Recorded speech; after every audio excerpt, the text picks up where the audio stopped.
And in this part, we're going to be talking about our desired destination and the directions to get there. And so when we think about our desired destination, when it comes to our finances, we have to think about where do we want to end up, why do we want to go there, and how are we going to get there? And so the awesome thing about serving God is that God gives us a free will, so we get to pick our own financial destination.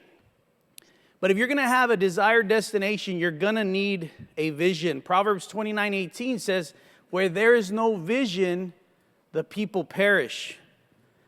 And so it's like taking a trip. When you're going to take a vacation, sometimes they're far between, you really start to think about it.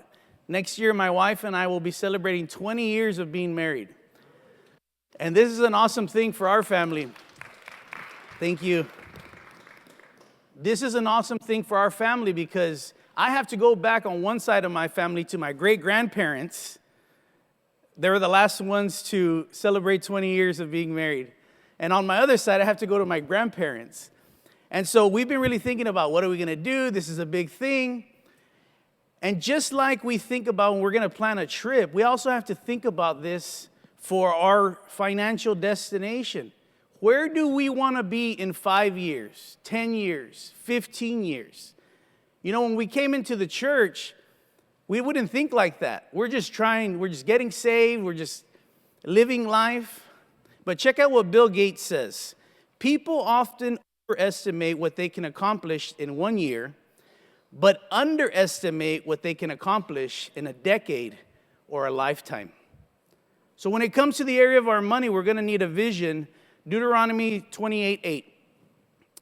This is our main scripture for our Sunday school, and it helps us to see that not only does God want us to have a vision, but He was trying to instill a vision in us for our financial situation. Go ahead. The Lord will command the blessing on you and in your storehouses and in all to which you set your hand. And He will bless you in the land which the Lord your God is giving you. So God is telling us, I'm going to bless you today. I'm going to bless you in this way. But I'm also going to bless you in the future. So we have to think about what kind of financial destination do we want? Where do we want to end up? Is it a financial destination that is a life with no debt? With a large savings account, with a financial plan, maybe living without certain financial problems or worries? Take some time to think about and imagine, what would life be like if I had financial security? What would life be like if I had the joy and the peace and the fulfillment that comes from managing money properly or having excess resource? What would it be like to own a profitable business? What could it be like if I could retire early? I know sometimes we just think about getting to the end of the week or having enough money for the end of the month. But the reality is that our financial situation can be so much more. And this needs to be personal. You know, one of the things that I've learned is that as a married couple, it's important that you share your goals with your spouse and that you have mutual goals. Because if we have different goals, it's going to be very hard to accomplish them. Matthew 12:25 says, a house divided against itself cannot stand. That means when we're dealing with the area of our money, we have to be on the same page. I remember sitting down with my wife and saying, hey, these are the things that I would like to accomplish. These are the things that I would like for our family. One day I want to own real estate. I want to lease it out. I want to invest for my kids. I want to invest for our future. And what's really awesome is that we've seen a lot of these things come to pass. But we got on the same page. We shared our goals, and we had a vision for our financial situation. Proverbs 16:3.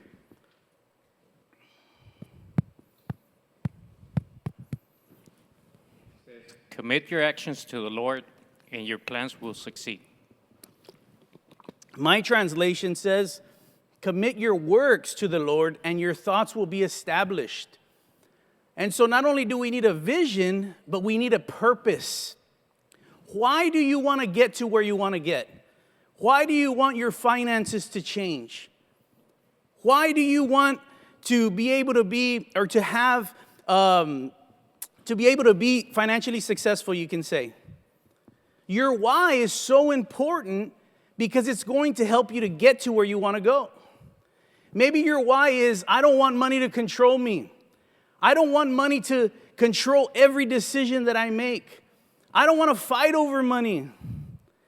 Maybe you want to go to work because you want to and not because you have to. I used to say that. I want to go to work because I want to, not because I have to. That day still hasn't come, really. But maybe you don't want to work for money. You want money to work for you. Or maybe you want to live outrageously generous. God, I want my family to be used to fund your kingdom, to fund world evangelism. I want to change my family tree. So it's personal, and it's so important because as we're working on our finances, how many of you know that there's some changes that we're going to have to make? We can't just say, hey, I want to get to this better financial destination without there being adjustments. Well, it's hard to make those changes. Look at what Tony Robbins says. It says, change happens when the pain of staying the same is greater than the pain of change. And so your why, your purpose is going to help you to make those changes. Your why, your purpose is going to help you to stay focused and committed to what you want to do. A lot of times we think or we feel that we only make our financial decisions with our mind, with the knowledge that we have. You know, we talked about that. You need to have the right knowledge. That'll help you to make the best decisions. But the reality is we make a lot of financial decisions with our heart. Check out what the Psychology of Money says, the author Morgan Housel. It says, when it comes to money, we often think we're making a rational decision, but we're deeply influenced by our emotions. Our emotions lead us to make decisions based on what we feel right in the moment, rather than considering the long-term consequence. When you have a vision and you have a purpose, it helps you to settle those emotions and say, I'm going to stick to my plan. I'm going to stick to my purpose. Now, we may feel that having a goal or having a vision is enough. But the reality is that goal, that plan, that vision needs to have some details for them to come to pass. And so setting a goal is important, having a vision is important, but we need to have some details in it. This is the definition for a goal: an object of a person's ambition, efforts, an aim, or a desired result. In other words, I want something to happen. That's a great thing. Proverbs 19:2. This scripture helps us talk about how having a goal is not enough, that we need to also have some details in there. Who had that one?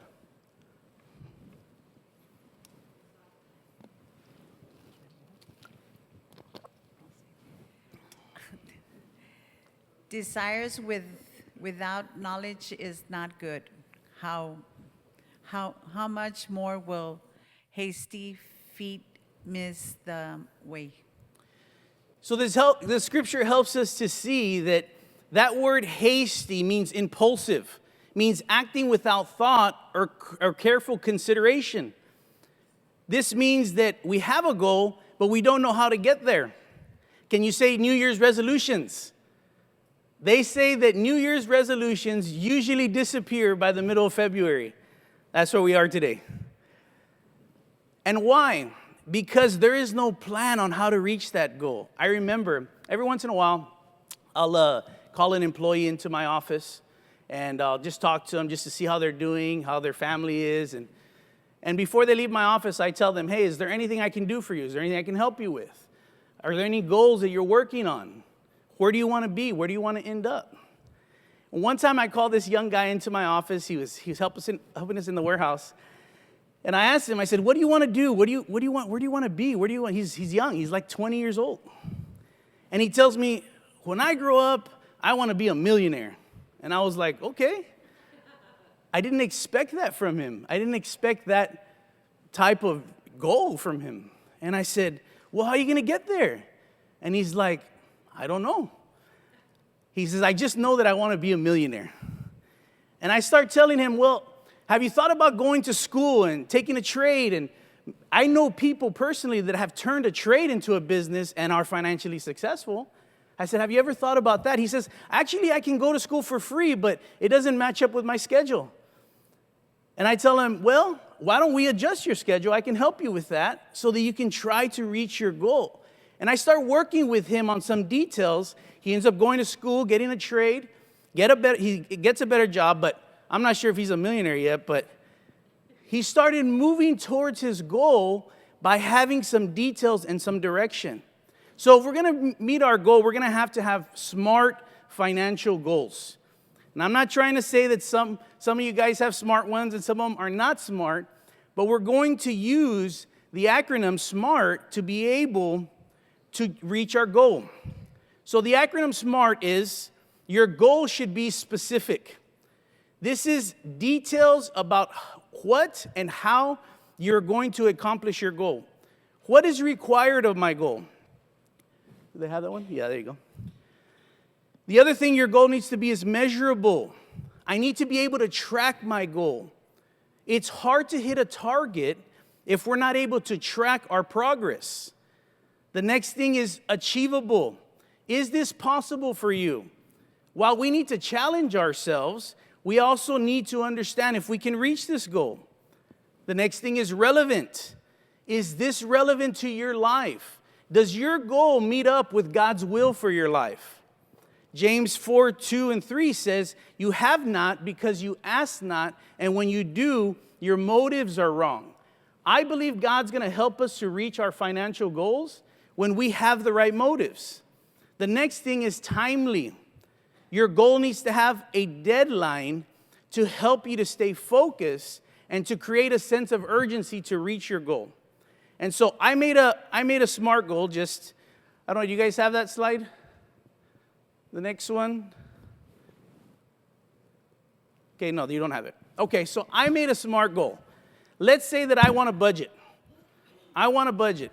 So I can do two things. I can just say I want a budget, go home, go about my everyday life, and then forget that I want a budget. Or I can say, I'm going to start budgeting tomorrow by meeting with my spouse every Monday after dinner and talking about our weekly budget that is passed and beginning to build our budget for the month. Now that's specific, that's measurable. It's giving me a time of when I'm going to do this, how I'm going to do this. And so our financial destination is going to be based on the details that we put into our goals.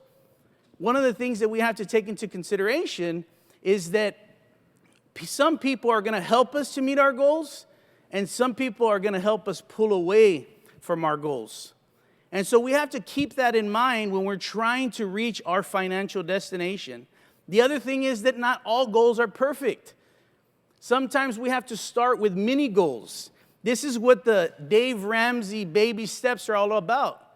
If you want to get somewhere, but if you can get just here to baby step 1, then eventually you can get to baby step 7. One thing we have to understand, if we do not plan for our desired financial destination, time and our choices will take us somewhere. We will end up somewhere, and only time will tell where we'll be. So we need to have a vision for our desired destination, but we also need to know where we are currently. Where we are currently is so important because this is going to help us to get to where we want to go. When you're at the mall, ladies, help me out. You're at the mall, you want to get to your favorite store. You're at a new mall. What do? We go to that huge map in the middle of the mall, and we look for that star that says, you are here. Because you are here is going to help us to get to where we want to go. And so I think we have this. Okay, I'll get to that right now. So knowing where we are in our finances is what I like to call knowing your ins and outs of your money. And basically, this is just tracking your income, and your expenses. This gives us the proper perspective of where we are financially. And that is extremely important because if we don't have the proper perspective, we are never going to reach our goal. You guys have that video? Okay, go ahead and play that one. So here's a we need to video talk of about your somebody finances. that does not My have the proper finances are perspective. fine. This doesn't add up. I've been saving so much with Dash Pass, I can buy whatever. What? No. I saved $6 on my grocery order, so I figured I'd get a clone to do my shows for me. How are you? Where are you from? Albuquerque. Okay. $0 delivery fees on dog toys. I got me an opera singer that sings me compliments. She's so nice. Dash Pass savings Hey, big man. equals, oh yeah, ballroom. I love my job. I love my job. I love my job. Feels good. And saving $6 on my sneaker order got me this. Now I can fly. You need to stop spending. Oh, come on. You're not listening. I'm saving. Thank you. So this video helps us to see that this man does not have the right perspective of his finances. His accountant tells him, you need to stop spending. He says, no, I'm saving. Without tracking our expenses, it's going to be very hard to know where we are financially. And it's going to be very hard for us to grow. This is what we call an accounting of our finances. And what's recommended when you're tracking your finances is to go back for the last 3 months, go over all your income, all your expenses, so you can see the reality of what's happening in the area of your money. This helps us because we're able to see our average monthly income. Maybe it can be adjusted from month to month. It helps us to see average monthly bills. Maybe some of the bills that we have, they change in dollar amount, right? So you're able to get these averages. It also helps us to see where we can adjust. And so a while back, I was talking to a young couple, and I went, and they start to come to me to ask me, hey, what are the steps that we need to do? What do we need to do next? We want to get our finances in order. So I tell them, do this. Start by tracking your expenses. Start by figuring out where you are and understanding your activity. And the husband turns to me and he says, listen, we're a one-income family. There is no room in our budget. There's nothing that we're going to find. And I said, okay, well, why don't you give it a try? The wife tells me, I think there's a little bit of wiggle room there. I think we can adjust. The husband's like, no, there's nothing there. And the wife's like, yeah, I can see us having some room somewhere. And I'm like, okay, you guys go figure it out. Do this exercise and come back to me and let me know what you find. Within a few days, I get a call.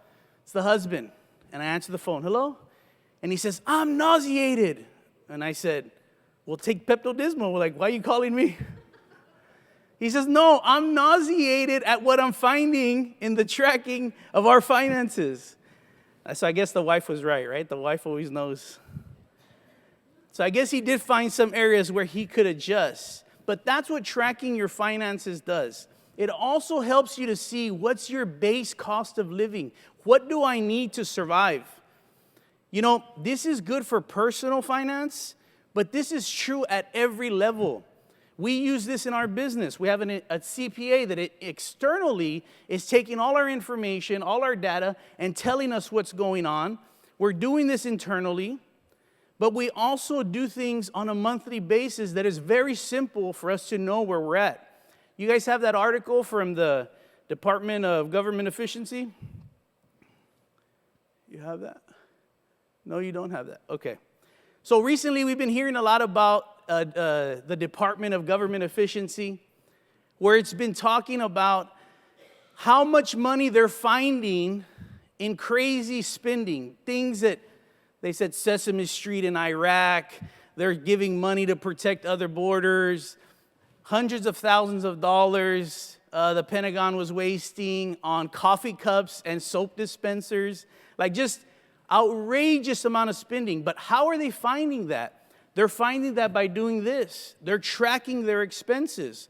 So it doesn't matter at what level you are financially, how sophisticated your agency or your operations is, it's extremely important. Someone said this the other day, the U.S. is rich and broke. And that's a very sad place to be, because your biggest advantage when dealing with finances is that you have the ability to create income. But if you don't have the ability to track it or control your spending, then it's going to be very hard to advance. And so you need to know your pluses and your ins and outs, but you also need to know your pluses and your minuses. And you're probably thinking, what is that? What are my pluses? What are my minuses? Well, I'm glad you asked. Minuses are your liabilities. All financial commitments that have a negative value or a negative impact on your finances. Now, we had a little bit more slides, but RJ woke up really sick this morning, so I know they're having trouble back there. So just follow along with me. So your liabilities are things that have a negative impact on your financial situation. And so that's all your debts, credit cards, any types of loans, anything that costs you money to keep or to maintain. Anything that is depreciating in value. You bought something for $10, and as time goes by, it's worth $9 and $8 and $6 and $4. That is a liability. And so it's important to know our liabilities. A lot of people feel that their home is their biggest asset. But while you live in your home is a liability. Think about this. If you stop working tomorrow, is your home going to make you money, or is your home going to cost you money? That's what you have to think about when you think about a liability. Your home will cost you taxes, insurance, maintenance, and if there's a note on it, if you owe the bank, you also have a note payment, a mortgage payment. So when you think about liabilities, that's what you have to think about. When you think about assets, what are the assets in your life? Those are the things that go up in value.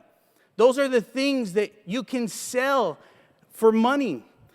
Those are the things you're willing to sell, that people are willing to pay you for more later after you buy them. If I bought a gold bar for $2,000 and someone says, I'm willing to pay you $2,500, that gold bar appreciated, it went up in value, so it's an asset. These are things like bank accounts, savings accounts, investment accounts, income producing real estate. Now, if you have that same home that you live in, but you rent it out, somebody pays you monthly, then you can cover all your expenses, and that home will put money back in your pocket. That is an asset. And so anyhow, I can move on a little bit here. I feel like it's a lot of information. Knowing your ins and outs, your tracking of your expenses, your tracking of your income, knowing your liabilities, your assets, will help you to have a starting point. You see, by us doing this is when we realized that we were over $20,000 in debt. We had no clue before. We were just going through the motions, but when we started to do this is we realized our true financial situation. And so when we're ready to start pointing towards that desired financial destination, we will need a proven system to get us there. And that's what I believe the Total Money Makeover is, the Dave Ramsey book. Recently we've been reading it. When you open the book, right away it'll give you some testimonies on the side of it. I'm going to read them to you. It says, Dave is age 30. Taylor is age 25. Before, they would use credit cards as income, living paycheck to paycheck, forced into Section 8 housing. This means that the government had to pay for their rent because they couldn't afford it. After using the Total Money Makeover, they're debt-free, no credit cards, living without the anxiety of financial stress, all on a combined income of $30,000. So what this tells us is you don't have to have a lot of money to use a proven system. And so I'm going to stop right here to see if anybody has any questions or has any input. Any questions or input? Don't be shy. Raise your hand. Okay, no? All right, so we're going to move on.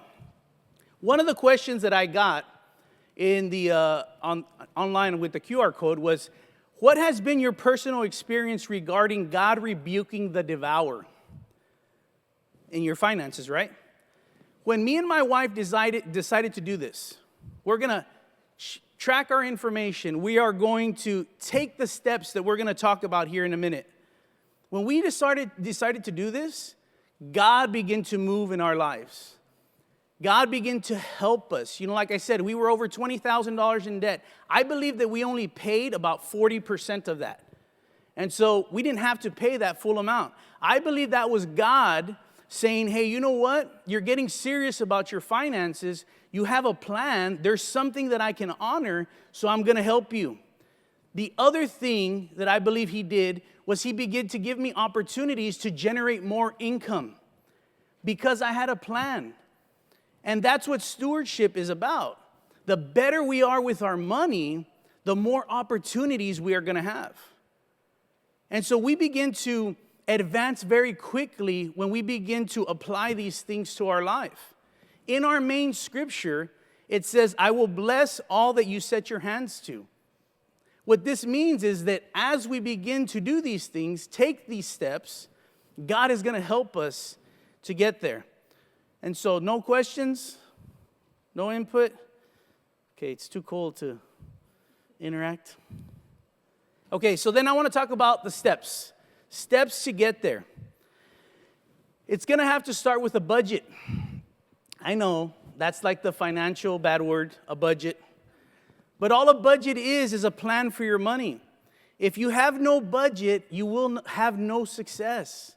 A lot of people feel that if I budget, that means that somebody's restraining me. Robert, you're telling me to budget, you're restraining me. My wife, you're telling me to budget, you're restraining me. But really, a budget gives us control. It is a path to freedom. A budget tells your money where to go. And so tracking what we just talked about tells us, where did my money go? Right? You're asking the question, where did my money go? And you're going to look to see what happened with your money. A budget is telling your money where to go. So when we start budgeting, we begin to build new habits. And so in the book, The Total Money Makeover, it says financial success is 80% habit and 20% knowledge. What does this tell us? That we can do a lot with some basic information, but we have to apply it. You know, a lot of y'all know that I had a financial advisor. I started with him when I was young. I was in my mid-20s. And a great guy, helped me a lot, inspired me a lot. But he passed away when he was in his mid-40s. And so when he was in his 30s, he began to write a book for his children. And he wanted to help his children with every aspect of life. So he wrote them a book. It's called The Life Book. And so I'm not sure if they have a picture. No, they don't? Okay. So it's called The Life Book. Actually, that's why I brought props. So this is the book. And so in the book, he talks about habits, forming habits. And in the book, he says that he has a chapter called the 10 Financial Laws. And in this chapter, he says the number one financial law is the law of consumption. And what this means is we have to learn to consume less than what we produce. This is basically saying you have to spend less than you make. And he says this to his children. He says, all other financial laws are meaningless without living out this law in your life. And then he talks about how this law took him from being an average worker to a business owner, to an investor, to becoming financially secure and free by just following this one law. And so a budget helps us to do this. A budget creates margin in our money. The least we spend and the more we make, we have this margin. And this margin is what helps us to save, to invest, to grow financially. They say 80% of all Americans live paycheck to paycheck. And 50% of those that make $100,000 live paycheck to paycheck. So a lot of times we're looking at I need to make more money. I need more money. But if we don't learn this law, it's going to be very hard. The purpose of a budget is to help control our spending, prioritize our spending, and organize our finances. Proverbs 21:5.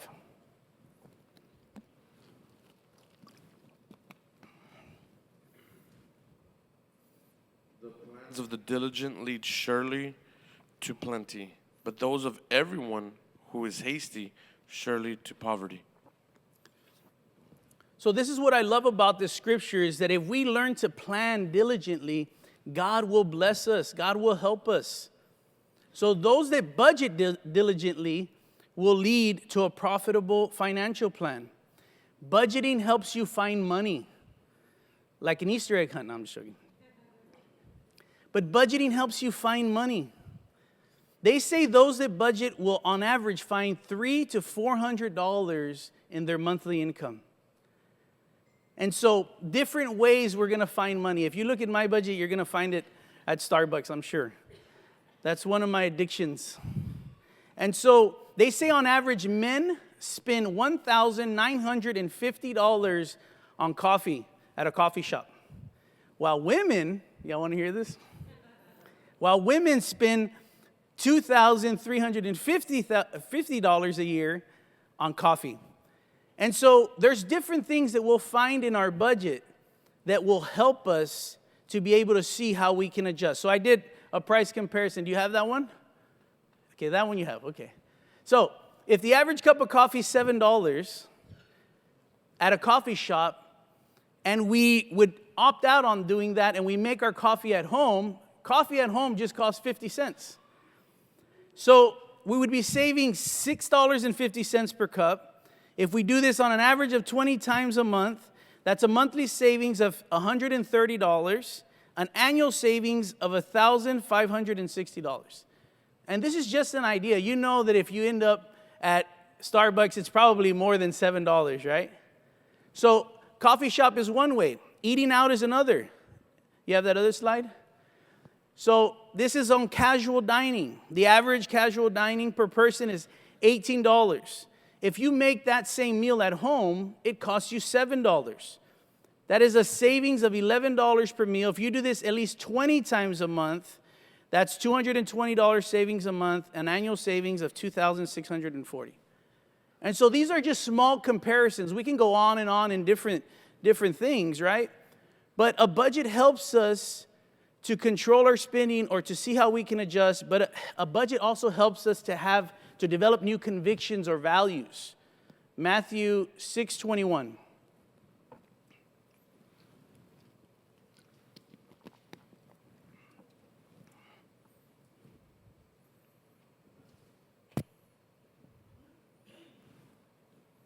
For where your treasure is, there your heart will also be.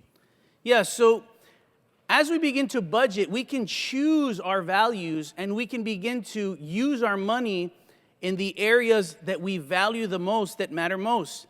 Check this article out from Warren Buffett. It says the top 3 things middle class must stop buying. First one, new cars. He says new cars are the depreciating asset trap. Avoid buying a new car. Vehicles are depreciating assets that lose value rapidly. And he goes on to say that the conviction about saving money sometimes is a lot less than the conviction about buying new things. He says this, do not save what is left after spending, but spend what is left after saving. The second thing he says is unnecessary subscriptions or fees. In today's digital age, subscription and reoccurring fees can quickly accumulate, often without noticing. This is the silent money drain that can significantly impact our financial health over time. The CNR research says, on average, Americans spend $220 a month on subscriptions. This is being unaware of how some of the spending is happening. The third thing he says is consistently upgrading to bigger houses. He calls this the real estate pitfall. And he goes on to say that a lot of times people spend their money in this way because they have what is called an outer scorecard. In other words, they're being scored outside themselves on how they're managing money or how they're being financially successful. He says, if you're able to have an inner scorecard, that means that you rate yourself. You don't need anybody to approve of you. Then you will be financially successful because you won't make some of these decisions. And so we know that budgeting is important, but how do we budget? There's all different kinds of ways to budget. You can do it simply with a piece of paper and a pen, your bank account statements, the old school way you can call it. You can do it with a budgeting app, with digital budgets, with Excel sheets with formulas. There's all different kinds of ways of budgeting. But one of the budgeting terms that I want you to consider is called a zero-based budget. A zero-based budget basically gives every dollar a job to do. In other words, all the money that you're going to receive, you're going to tell it what to do when you receive it. And this is in expenses that are necessary, things that you want, things that are going to happen in the future, seasonal. But you're basically telling every dollar where to go. Now, for some of us, that may sound fun, right? You're telling me I have to spend all my money. Yes, you have to spend all your money. But you have to spend your money with a goal and a purpose. The idea is that when you get to the end of your budget, you're telling what's left over, where you're going to save it, how you're going to invest it, or maybe you're going to pay off debt. But the idea is spend the least that you can so that you can do those more important things. So we're going to put a link for a zero-based budget in this video, but also I want to show you a QR code. You have that one? So we have a QR code, excuse me. We have a QR code, and this is for our website. So Brother Daniel Valle helped us to put a website together. And so this is for resources. We have resources for personal finance, business finance. Budgeting apps will be in there, budgeting app review, links to a bunch of Dave Ramsey tools, book recommendations, all kinds of stuff. It was built for those that want to learn, grow, and advance in the area of their finances. There's a bunch of stuff on there. But you can use that and it could benefit you. Okay, so however you want to budget, let's say you start budgeting. What's next? This is the perfect time to begin to include life insurance. Life insurance should be a priority for any breadwinner. And so when you think about life insurance, you have to think about where do you want to go? Where do you want to end up financially? And life insurance is basically a bridge to get you to where you are, from where you are to where you want to go. And the idea behind life insurance is its income replacement for the breadwinner. And so how much income should we replace? Well, 10 years would be a good goal to have. So let's say you have somebody that makes $30,000 a year, and you're trying to get life insurance for them. The amount that you would try to buy is $300,000. That would be a goal. Now, it sounds like a lot, but life insurance is actually very inexpensive if you're buying it as a term life insurance. This is a 20 or 30-year policy. And so life insurance is very important because it'll help you protect your family in case something happens. You know, my financial advisor used to tell me, there's people that I try to give advice to on investing and saving and building financially, and they won't listen to any of that.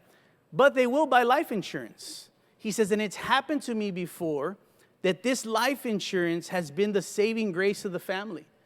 That maybe they don't have all their finances in order or have met all their financial goals, but they have life insurance, and then something happens to them and their family's covered.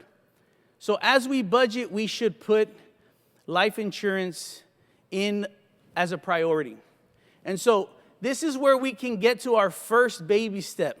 All that, and we barely got to the first baby step, right? And the first baby step for Dave Ramsey is saving an emergency fund. This is saving at least $1,000. Proverbs 30:25.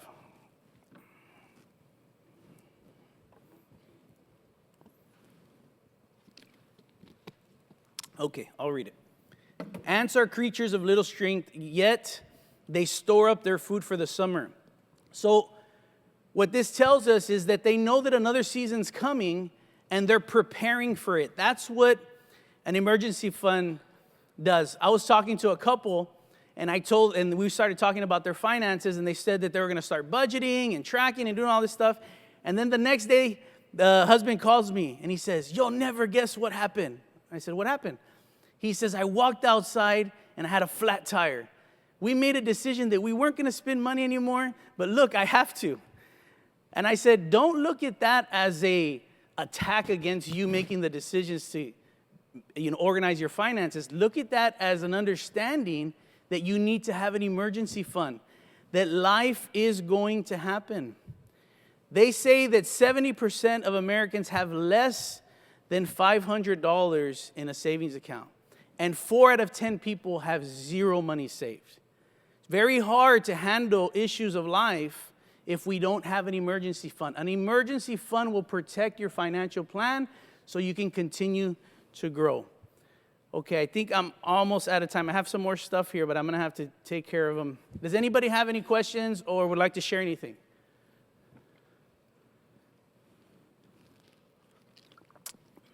Here.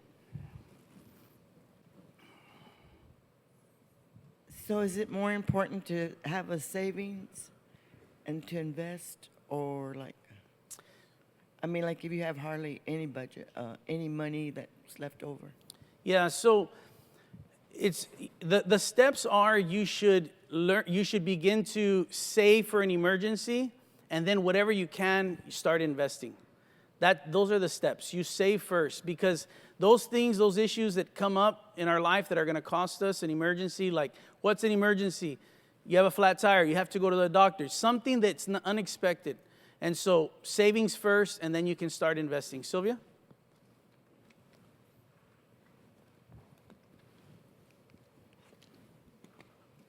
I just want to share this again. I mean, I've said it before, but when we were very, very bad in our finances, we were like 27 under, and once we start obeying,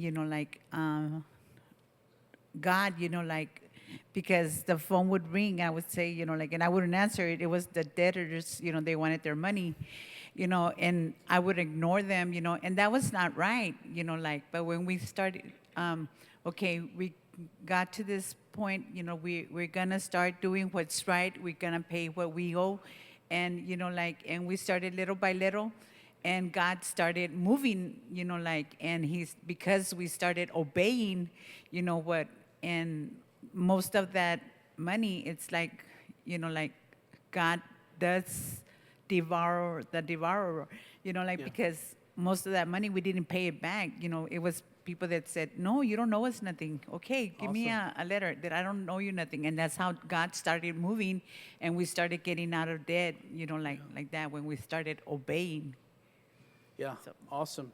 Yeah, and so that's what budgeting does, is it helps you to prepare you so that you can be able to do some of that. The next baby step is getting out of debt. It's very hard to deal with some of these debt issues if we're not able to budget, we're not able to see how we can adjust.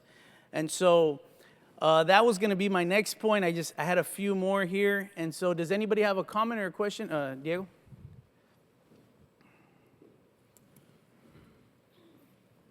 For the saving an emergency fund, right? I'm not sure if you mentioned it or I didn't catch it, but what is your general rule of thumb, for an emergency fund? Is it a certain percentage of your income? Yeah. So what the Dave an Ramsey amount? steps teach is you save $1,000, and maybe you'll have an emergency that's more than $1,000. You don't know. You don't know what kind of emergencies you're going to have, right?